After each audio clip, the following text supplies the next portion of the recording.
Pour trouver un emploi, il faut évidemment présenter un CV et certains candidats n'hésitent pas pour être embauchés à arranger, embellir et même truquer leur expérience professionnelle. Selon certains cabinets de recrutement, un tiers des CV des candidats présentent des diplômes jamais obtenus. Laurent Hirsch, Vivien Roussel.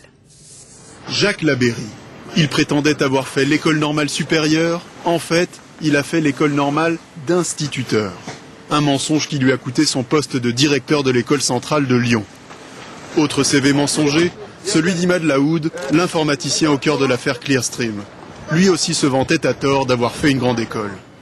Aujourd'hui, on trouve facilement de faux diplômes sur Internet. Ce site, par exemple, propose les sésames de toutes les grandes universités mondiales. Et les tarifs sont clairement affichés.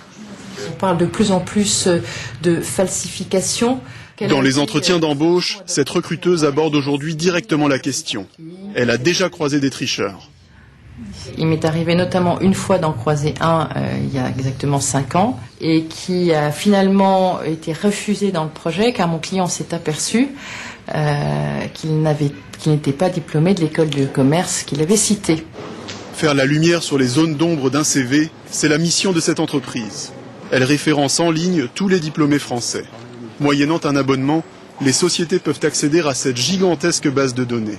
Sur les CV examinés cette année, 36% se sont révélés mensongers dans la partie diplôme. 36% c'est beaucoup. Vous n'y attendiez pas? Non, je ne pensais pas. Je pensais qu'on serait plutôt au alentour de 10-15%. 36% de fausses informations, c'est quand même énorme. L'école des mines de Paris est une des cibles favorites des faussaires. Depuis l'an dernier, cette grande école d'ingénieurs a identifié 5 étudiants chinois ayant falsifié leur diplôme. Un phénomène nouveau que le directeur prend avec philosophie. Aujourd'hui, on falsifie le diplôme de l'école des mines de Paris.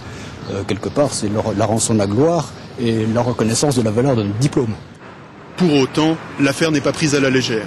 L'école a porté plainte, les 5 étudiants risquent une amende et même une peine de prison.